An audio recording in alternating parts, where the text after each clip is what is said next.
exact. Son père était le suzerain de Thiébaut et il l'appréciait beaucoup. Il lui a donc, avant de mourir, confié son fils à éduquer. Mélian fut élevé par lui avec beaucoup d'affection, jusqu'au jour où il s'éprit d'une fille de Thiébaut et lui demanda son amour.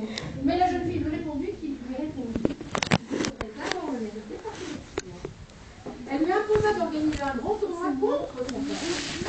Elle lui s'assurait en le voyant dompter et manier les armes devant elle, que son amour sera bien passé. Le seigneur de Tintagel a donc accepté ce tournoi contre Mélian de Lys. Vous devriez les rejoindre et tâcher de vous illustrer dans ce combat. Donc là, s'agit-il, s'il vous plaît, d'un duel judiciaire? Non. Là, il ne s'agit que d'un tournoi, une joute amoureuse, oui, pour gagner l'amour d'une jeune fille, et c'est tout à fait, je vais dire gratuit, c'est gratuit. Non, c'est pas gratuit, puisqu'il y a l'amour de la jeune fille en récompense à gagner, mais il n'y a pas, l'honneur n'est pas en jeu. Ça n'est pas un duel judiciaire comme celui auquel Gauvin est censé se soumettre, pour défendre son honneur. Vous vous souvenez? On t'arrête s'il te plaît. Vous vous souvenez que Gauvin a été traité de bagueteur en chapitre de frère, voilà, dans le chapitre précédent. Oh bah oui, je l'ai pas lu. Oh bah oui. T'as vu, je travaille là. Sa route en direction de Tintagel, car il n'y avait pas d'autre chemin. Ce qui veut dire que Gauvin ait choisi d'aller combattre ou pas? Ah non, arrivé au pied de la tour, il entra dans un pré avec tout son équipage, chevaux, lances et buts. Il mit pied à terre sous un chêne. Pendant ce temps, dans la ville, on se préparait au tournoi. Les dames et les demoiselles montèrent s'asseoir tout en haut de la tour, d'où elles pourraient le mieux observer la joute.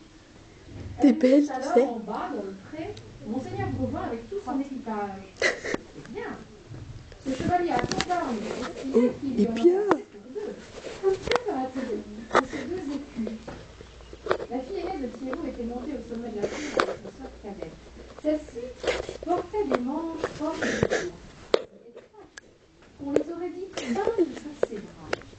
Pour cette raison, on l'appelait la demoiselle au justement. Avec les deux jeunes filles, toutes les dames étaient rassurées. Donc, le portrait de la jeune fille, là, il va de l'île de non, oui, évidemment, dans le texte. Ça commence où, ce contexte?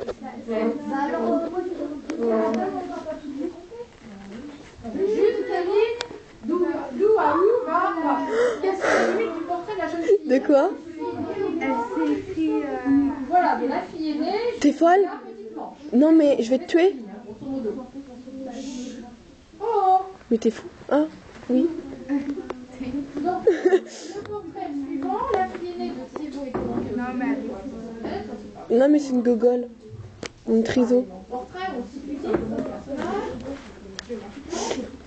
Celle-ci, Mais t'es sérieux? forte, élégante, si étroite qu'on les aurait dit. Ah bah oui, hein. Pour cette raison, on l'appelait la demoiselle de Clément. Le portrait. Non, c'est toi là, Kamal. dites les filles, ça suffit là. Je vous dérange pas, non? Hein? Je leur parle pas, moi.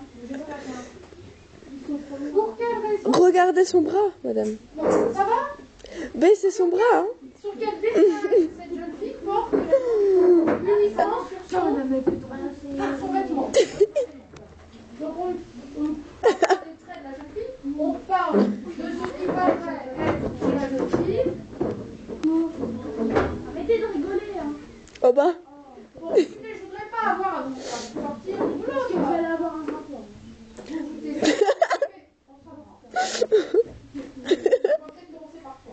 Oh, Héloïse, t'as de la chance. Un rapport qui Bah, elle a de la chance. Le jour où vous êtes, vous avez toutes les chances de gagner, mais ce n'est pas forcément une bonne idée. Donc, on va s'attacher, là, l'auteur s'attache à un seul détail, c'est le vêtement de la jeune fille. Et pourquoi celui-là Bah oui. un autre? Oui, parce que... Oui, d'accord. Et donc, c'est un détail. Pourquoi ce détail plus qu'un autre? Ah, amélioratif, oui,